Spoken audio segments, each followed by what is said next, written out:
Hello, friends. Welcome to the next episode of Khanversations. I'm Muqtedar Khan. I'm a professor at the University of Delaware. And today I'm going to talk to you about the 5 geostrategic consequences of the latest war for Palestinian freedom. The current conflict in the Middle East lasted for about 15 days, in which about 12 Israelis, mostly civilians, of them, actually, one person from India and two from Thailand died from rocket attacks by Hamas, and about 240 odd civilians in Gaza died.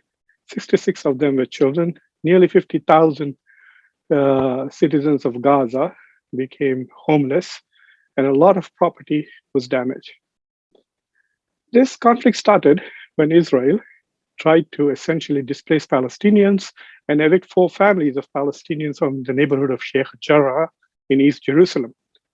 Palestinians call this as the Judaization of Jerusalem, the slow but systematic removal of Palestinians from Jerusalem, ultimately to eliminate the possibility of East Jerusalem ever becoming the capital of an independent Palestinian state.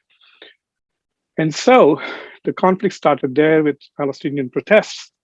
And then the Israelis, who tried to suppress these protests, then stormed Masjid al-Aqsa, shot rubber bullets, injured a lot of people who were praying during the month of Ramadan. And then, seeing an opportunity, Hamas started shooting rockets into Israel, shot over 3,400 rockets into Israel, and Israel then responded.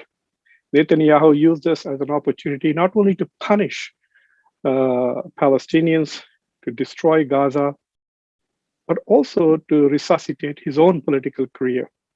And so another episode of a war on Palestine has happened. But this time, things have been different. There has been a significant change in the way the world has seen this conflict and the way in which the world is talking about this conflict. In this conversation, I propose to discuss 5 significant changes that have taken place, especially in the United States. So yes, there may be changes in Europe and other parts of the world. I'm not focusing on them. I'm only focusing on the changes that have taken place in the United States. The first and the most important change that has happened is that the perception that by isolating the Palestinians, by punishing Gaza with a blockade and eliminating all international recourses to the Palestinians, the United States hoped to push the Israeli agenda, especially under President Trump. But all of them came to naught. A lot of us thought that with the Abrahamic Accords, the Palestinian national movement had come to an end. But what we saw, especially surprising to American policy makers, it must be that the Palestinian national movement has been revitalized. Not only that, but for the first time, we have seen a kind of unification of Palestinians. It was not just Hamas firing rockets from Gaza, but it was Palestinians in Gaza, Palestinians in West Bank, Palestinians in Jerusalem, and the Arab citizens of Israel, all uniting in the protest against Israel's colonial practices of steadily taking away land from Palestinians. So I think this is the biggest shift that must be worrying American policymakers, that Israel has united the Palestinians. Not only that, but even the diaspora feels revitalized by the energy that they see in Palestine. The second most important geostrategic consequence is the exposure of the emptiness of the Abrahamic Accords. These accords were supposed to put a restraint on Israel's forcible displacement of Palestinians. That didn't happen.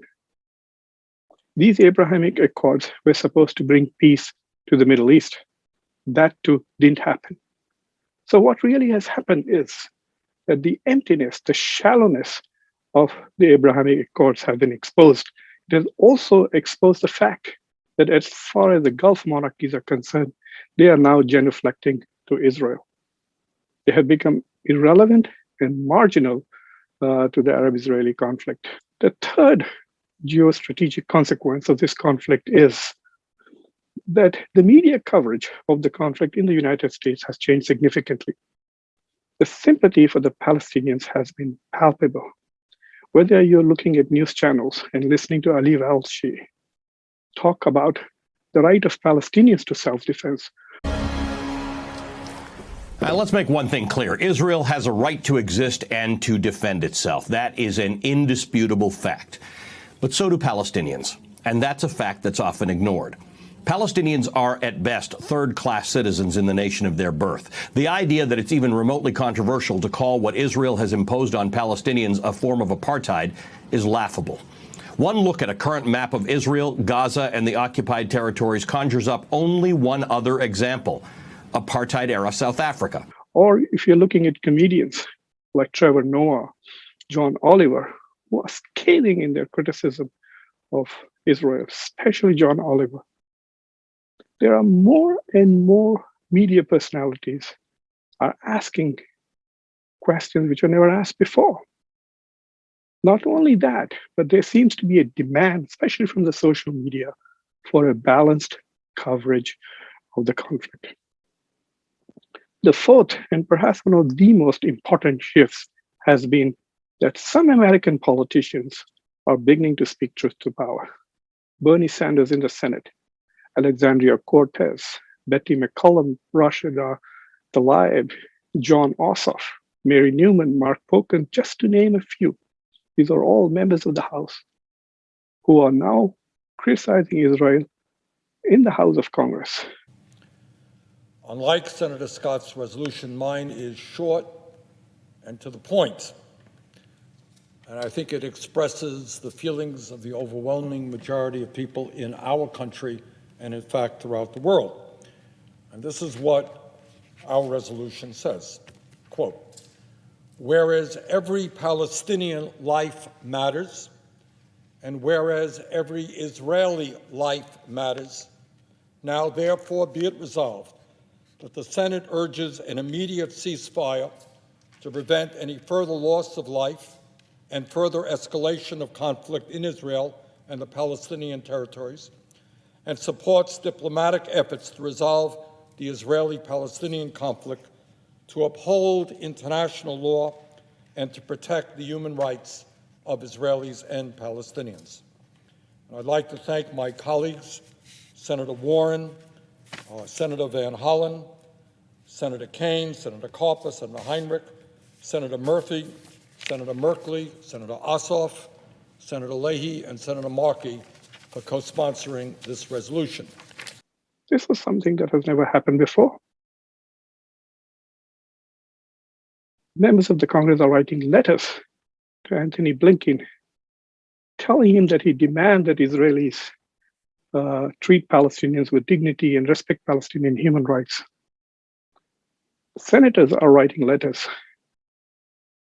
This is something we had never seen. There was always this suggestion, this talk that there was bipartisan consensus in American politics that whatever Israel does is right. And that has changed. At least in the Democratic Party, the consensus around Israel has been shattered. The progressives are making the point that it is time the United States played a more balanced role and started respecting the human rights of Palestinians. And finally, and I think this is the most powerful shift that has taken place in American politics, even though it may not pass, this bill introduced by Representative Betty McCollum, Democrat from Minnesota, it's HR 2590.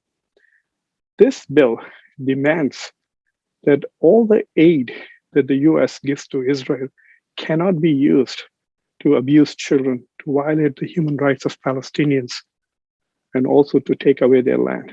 This is a first and probably the most significant congressional effort to put conditionality on US aid to Israel.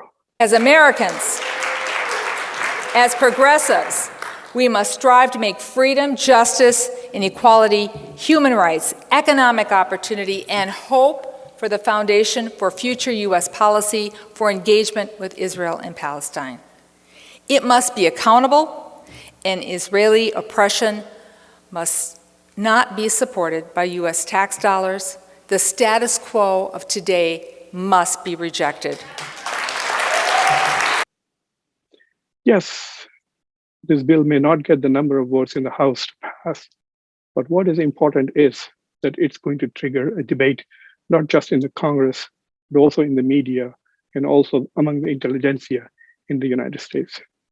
So I think that this particular iteration of the Palestinian war for freedom and independence from Israeli occupation has had significant impact on the global discourse and particularly on the American discourse. And I think that going forward, American policymakers will have to think twice, think much more seriously, much more honestly about trying to resolve the Arab-Israeli conflict and trying to find a homeland, find a way to create a homeland for Palestinians. Increasingly now, American leaders are talking about equal rights, equal justice, equal freedom for Palestinians and Israelis. And I think eventually new ways of thinking about the Arab-Israeli conflict will enter the American discourse.